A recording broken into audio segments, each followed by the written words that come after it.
Bueno, se ve, chicos, ¿verdad? Sí, profe. Bueno, continuamos con este tema que también es muy interesante, que es insuficiencia venosa crónica.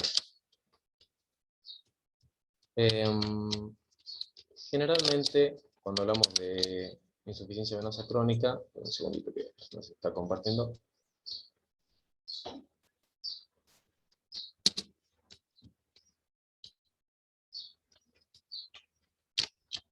Vamos a tratar de no confundirnos con lo que acabamos de ver recién, ¿sí? Porque hay personas que te pueden hacer hay personas que te pueden hacer una trombosis venosa y eso le generaría una insuficiencia venosa, pero hay personas que tienen insuficiencia venosa sin trombosis venosa. Ya vamos a ver cómo sería la circunstancia. Cuando hablamos de insuficiencia venosa es que hay un compromiso del retorno venoso. Y eso le puede causar al paciente molestias, a veces dolor, edema y cambios tróficos en la piel puede llegar a haber. Como esta es una bibliografía anglosajona, se da en el 5% de las personas de Norteamérica. Muy bien.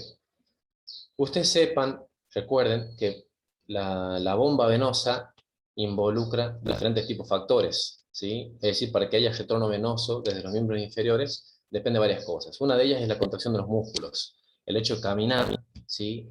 El hecho de caminar también impulsaría la sangre desde las almohadillas plantares de Layard hacia, en forma centrípeta. Los músculos también pueden llegar a impulsar la sangre. Sepan que también las venas tienen lo que son válvulas, que permitiría que haya también retorno venoso. Lo que venimos diciendo del tema de las válvulas, que eso permitiría también retorno venoso en forma centrípeta o hacia el corazón.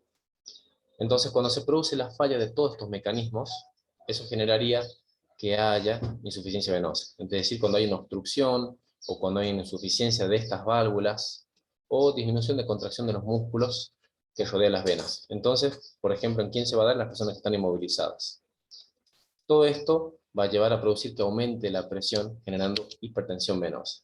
Y obviamente la hipertensión venosa a largo plazo va a generar edema por el mismo mecanismo que habíamos hablado con los chicos, por ejemplo, en el práctico, que eso va a generar edema, inflamación e hipoxia que va a provocar síntomas.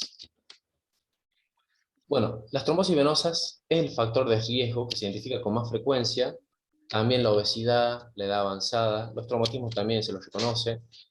Hay casos que son idiopáticos, pero que se los puede llegar a atribuir a antecedentes que han tenido una trombosis venosa profunda oculta. En el contexto de cuando hablamos de insuficiencia venosas crónicas, sintomáticas, generalmente se producen después que hay una TBP, ¿sí? Se denomina un conjunto de signos y síntomas que se lo denomina síndrome postflevítico, ¿sí? Los factores de riesgo para el desarrollo de este síndrome son, por ejemplo, pacientes con TBP han tenido una trombosis proximal, las trombosis venosas profundas homolaterales recidivantes, es decir, en el mismo lugar, las personas que tengan un índice de masa corporal más de 22, la edad, el sexo femenino y la estrogenoterapia. Es decir, esto sobre todo está relacionado con el uso de anticonceptivos, ¿sí? Cuando hablamos de estrogenoterapia. ¿Qué puede pasar con las personas que tienen insuficiencia venosa? ¿Sí? Esto, puesto en negritas, es porque suele pasar a veces en forma muy llamativa en el consultorio. ¿Por qué? Porque hay veces que el paciente consulta por otra causa y uno ya lo puede detectar simplemente la infección, es decir, porque a veces no te produce síntomas, pero puede llegar a detectar signos que los podemos llegar a observar tempranamente. Mientras que el síndrome postflevítico, que es lo que hablamos recién, siempre va a ocasionar síntomas. ¿Qué síntomas podría llegar a tener una persona con insuficiencia venosa? Puede referir pesadez, puede referir molestias, calambres, dolor, cansancio y parestesias también. Los síntomas, obviamente, van a empeorar si el paciente está en posición de pie o cuando camina, y se van a aliviar con el reposo. Este reposo, ¿cómo va a ser cuando está acostado, ¿sí? En decúbito dorsal? ¿Por qué? Porque ahí las presiones se igualan y eso va a favorecer el retorno venoso. Y si eleva los miembros, aún más. Los cambios en la piel se pueden llegar a asociar con prurito. Es decir, a veces podemos llegar a detectar un colorido cianótico en la piel y en algunos casos prurito. Los signos se van a ir manifestando de forma progresiva, a veces inicialmente sin manifestaciones, Después pueden llegar a tener varices venosas, que suelen ser infrecuentes, y a continuación dermatitis, ¿sí? Por la éstasis en los miembros inferiores, que puede llegar a formar úlceras o sin ellas. Entonces vamos a ver que hay una clasificación de lo que viene a ser la insuficiencia venosa crónica. Pequeño dato que hago diferencia con lo que vimos la vez pasada. Nosotros habíamos visto la clase pasada de insuficiencia arterial o enfermedad arterial crónica. Habíamos dicho que el paciente que tiene enfermedad arterial, recuerden aquí hay una obstrucción de la arteria, es decir, del flujo que irriga el miembro, y esa persona, cuando se acostaba, los síntomas empeoraban. Los pies se les tornaban pálidos, y si el paciente colgaba los pies, los síntomas aliviaban. ¿Por qué? Por la gravedad mejoraba un poquito más la perfusión sanguínea. Aquí sucede exactamente lo opuesto, porque yo lo que tengo comprometido no es la circulación arterial, sino que es la circulación venosa. Entonces aquí el paciente, estando de pie, o si cuelga los miembros inferiores en la, en la cama, le va a generar dolor y todas las molestias que venimos hablando, pero si se recuesta y se deja en decúbito dorsal, elevando los miembros, los síntomas van a mejorar. Vean cómo es lo opuesto a lo que vimos en la clase anterior. Esto es una clasificación muy interesante con respecto a cómo se podría presentar, de acuerdo a los grados, o a la clase, la clase clínica de la insuficiencia venosa crónica. Clase 0 sería aquel que no tenga signos, ¿sí? Clase 1, que muchos de nosotros podemos estar en este grupo, ¿sí? Son venas con éstasis. Es decir, vamos a ver que las venas están ingurgitadas, ¿sí? Por ejemplo, eso sería una vena con éstasis. No sé si se ve, más o menos. Hay circunstancias en las cuales ya se producen las varices. Las varices no son las arañitas vasculares que mucha gente, a veces la gente se ve y dice, ay, tengo varices, y en realidad lo que tienen son telangiectasias, que ya vamos a ver enseguida lo que son. Entonces, las varices es cuando se produce dilatación venosa, ¿sí? Es la misma vena que está hipertrófica, y eso generaría justamente la dilatación de la misma, que se vería como varices. Ya vamos a ver una imagen para que ustedes puedan comprender. Hay veces que el paciente ya cursa con edema, ya sería una clase 3. Clase 4 sería cuando ese paciente ya tiene cambios cutáneos, cambios en la piel, por la éstasis venosa. Es decir, va a tener pigmentación, algunos llegan a este cuadro de lipodermatoesclerosis, es decir, tiene la piel más indurada, y puede tener incluso hasta cambios de la coloración. Clase 5 ya tiene cambios cutáneos debido a la éstasis venosa, pero ya tiene úlceras que están cicatrizadas. Y clase 6 son pacientes que tienen todo esto que venimos hablando, cambios cutáneos, etcétera, etcétera, pero ya tienen úlceras activas. Las úlceras por éstasis venosa se pueden desarrollar espontáneamente o después de que la persona se haya rascado o haya tenido una lesión. Entonces se van a localizar principalmente en la zona del maleolo interno, a veces pueden ser superficiales y húmedas, y en algunos casos pueden ser malolientes y dolorosas. No penetran a nivel de la fascia profunda, en cambio que cuando hablamos de las úlceras de origen arterial, que habíamos visto en las imágenes la clase anterior, estas sí pueden llegar a dejar expuestos tendones y dejar expuestos huesos incluso. El edema de la pierna tiende a ser unilateral o asimétrico. El edema bilateral es más frecuente cuando estamos ante una enfermedad sistémica, por ejemplo, hipoluminemia o insuficiencia cardíaca. Bueno, una imagen de una persona que tiene insuficiencia venosa, vea que tiene ligeramente un cambio de colorido, ligeramente cianótico, no se ve muy bien la claridad de la imagen, pero vean cómo en el maleolo, en la zona del maleolo interno ya tiene una úlcera. Esta úlcera está activa, ¿bien? Estos pacientes, ya sería, por ejemplo, con una úlcera activa, ya sería una clase 6, de la clasificación que habíamos visto recién, ya tiene úlcera activa. Personas que tengan úlceras cicatrizadas, ya sería una clase 5. Acá vemos otra manifestación de una persona que también tiene cambios tróficos en la piel. Vean cómo ella tiene lesiones que están cicatrizadas. Y tenemos una úlcera que aparentemente está ya cicatrizada, que esto ya sería una clase 5. Entonces es una persona que tiene aumento de perímetro, ¿sí?, del miembro inferior, tiene cambios coloridos, es decir, un colorido eritematoso, cianótico en algunas partes. Se ven algunas telangiectasias también, pero todo este origen de la formación de estas lesiones, obviamente es por éstasis sanguínea, éstasis venosa, por la insuficiencia venosa crónica. Bueno, el diagnóstico uno lo ve y ya se da cuenta. ¿Qué significa? Es evaluación clínica. Se puede llegar a hacer Doppler, ¿sí? Para descartar que la persona tenga o no una trombosis venosa profunda. Pero generalmente el tratamiento inicial es el mismo que ya vamos a ver enseguida. ¿Qué es lo que se suele hacer? Elevación del miembro, ¿sí? Eso va a disminuir la presión y el edema venoso se debe implementar por lo menos 3 veces al día, más de 30 minutos. Hay que ver, a veces es muy difícil cumplir esto, sobre todo si una persona que es laboralmente activa, o si es un docente, por ejemplo, a veces está muy complicado. A veces se indica vendajes elásticos, medias y en algunos casos dispositivos neumáticos. Se utilizan cuidados tópicos para la piel, ¿sí? A veces, sobre todo si tienen presencia de úlceras, vendajes impregnados con óxido de zinc, ¿sí? Para que ustedes tengan una idea, la famosa adermicina tiene óxido de zinc. Yo prefiero utilizar de Andrómaco la hipogloss, que tiene lo mismo que la adermicina y es más barata, y Andrómaco es un muy buen laboratorio. Muchos de los productos utilizados en dermatología son de Andrómaco. Cirugía, por ejemplo, ya sea las ligaduras venosas, sección o reconstrucción valvular, que esto es ya cuando el flebólogo, ¿sí? Muchas veces el flebólogo, que es el que controla toda esta patología, muchas veces el flebólogo ya, a veces lo deriva el cirujano vascular, ya cuando no se puede llegar a hacer justamente ningún tratamiento clínico para este tipo de pacientes con esta patología. Ahora sí, vamos a ver esto, lo que son las varices venosas, ¿bien? Porque la insuficiencia venosa crónica es todo el cuadro sindrómico que habíamos visto, y que las varices a veces pueden estar incluidas dentro del fenómeno del síndrome de trombosis venosa, perdón, de insuficiencia venosa crónica.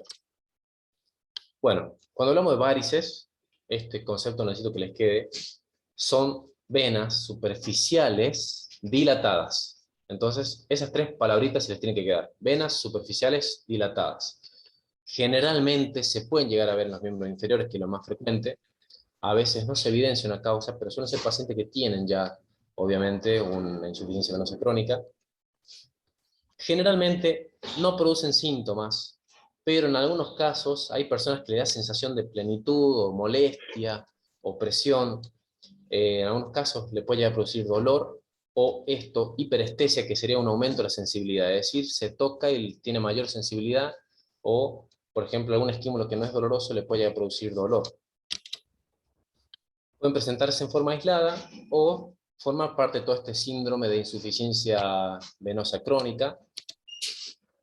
La etiología, es decir, la causa, puede ser desconocida, pero generalmente son secundarios a insuficiencias valvulares, ¿sí? Que puede haber reflujo o dilatación primaria de la pared venosa, producido por una debilidad estructural. Esto, con respecto al tema de la debilidad estructural, suele ser algo, ¿cómo les puedo decir? Constitucional, es decir, que hay personas que pueden tener predisposición a hacer debilidad estructural de los vasos sanguíneos. Esto es muy frecuente que se den en contextos familiares, es decir, que eso va a sugerir componentes genéticos. Por ejemplo, si ustedes han visto que su papá, su abuelo, su tío tiene varices, lo más probable es que alguno de nosotros tengamos. Yo, por ejemplo, en mi contexto, mi papá es frecuente, él tiene telangiectasias, entonces yo, por ejemplo, tengo telangiectasias, por ejemplo, a nivel de los tobillos. Gracias a Dios no tenemos varices. Son más comunes en las mujeres, ¿por qué? Porque justamente los estrógenos, ¿sí? Que es la hormona, una de las hormonas que comanda el ciclo femenino, afecta la estructura venosa y el embarazo, en el contexto del embarazo, no porque en el embarazo en realidad la hormona que comanda el embarazo es la progesterona, que es la segunda hormona del ciclo femenino. Aumenta la presión en el caso del embarazo, pero es por un tema anatómico en realidad. El mismo embarazo, es decir, el útero grávido, puede llegar a comprimir la vena cava en cierta forma, sobre todo si se acuesta la mujer boca arriba, y obviamente eso va a generar que haya cierta compresión a nivel venosa, a nivel de la pelvis y las piernas.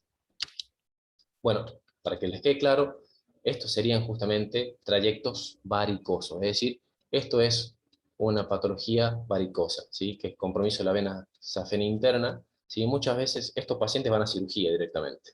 ¿Por qué? Porque les genera molestia estética, a veces es sensación de dolor, molestia, sensación, digamos, de plenitud, le suelen llamar.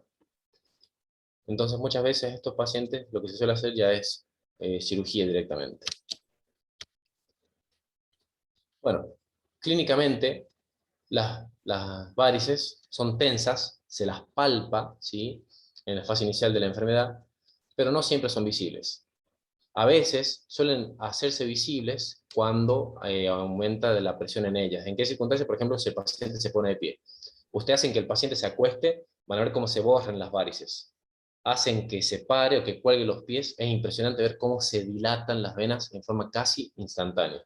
Entonces es importante eso para el diagnóstico diferencial.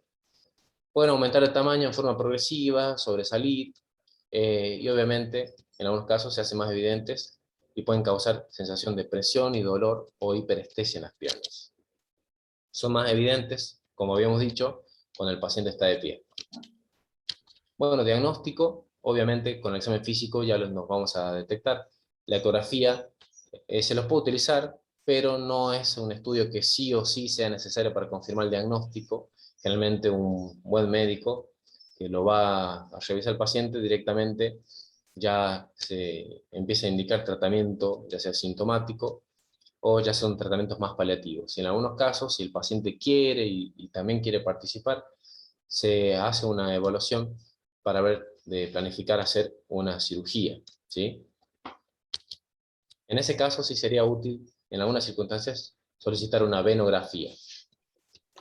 Tratamiento, obviamente, intenta aliviar los síntomas, se trata de mejorar el aspecto y en algunos casos prevenir complicaciones. Por ejemplo, a veces se le indica que se coloquen vendajes compresivos, porque en algunos casos, si esa persona tiene una varice expuesta, se llega a lastimar, puede hacer un sangrado que en algunos casos puede llegar a ser profuso. Entonces se utilizan medidas compresivas y, en el caso que se haya lesionado, cuidado de las heridas. Y esto, bueno, en algunos casos se está utilizando mucho hoy en día, la inyección de sustancias esclerosantes, la escleroterapia, y la cirugía se va a utilizar para prevenir la recidiva de las trombosis varicosas, que esto ya es otro problemita, es decir, porque un problema es cuando tengamos unas circunstancias que tengamos la varice dilatada, y otra cosa cuando ya se genera trombos dentro de la varice. Entonces, para prevenir llegar a esta etapa, muchas veces se suele hacer estos tratamientos.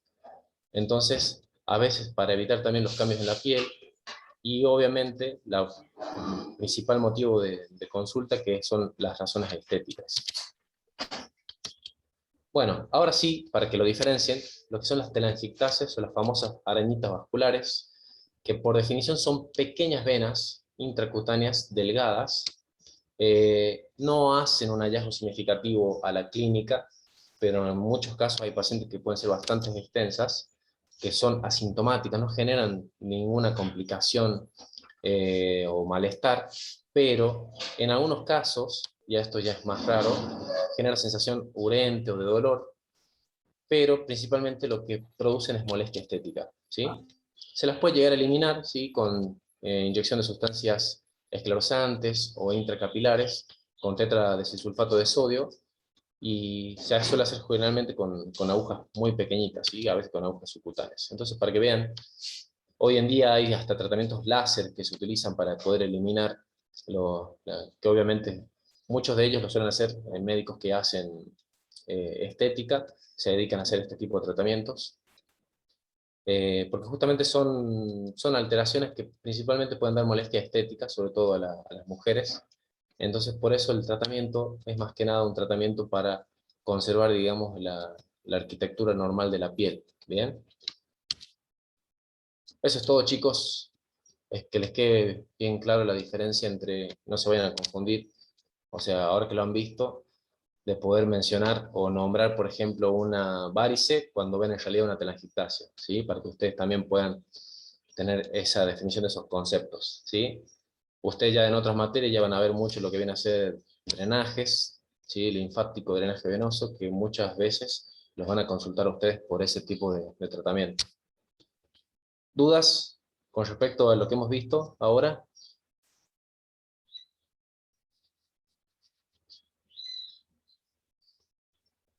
No, profe. No, profe. Bueno, chicos, eh, ya les vamos a dejar a mano esta clase y la clase pasada. Queda una más, ¿sí? Eh, Ya saben, vayan leyendo, aprovechen el tiempo. Queda solamente lo que es patología venosa, perdón, patología linfática y algunos fenómenos vasculares. Y de ahí ya el 5 es el examen parcial y después nos pasan las fechas de los recuperatorios, ¿sí? Así que, bueno, vayan leyendo, vayan preparándose, y aquel que tenga que recuperar algún parcial, que ya sabe qué parcial es, vaya preparándolo también, porque generalmente inmediatamente después del o el último parcial suelen venir los recuperatorios, ¿sí? Bueno, los dejo, que tengan muy buen fin de semana y bueno, les deseo muchos éxitos. Nos vemos, chicos. Chao, No, profe. profe, gracias. Oh, profe.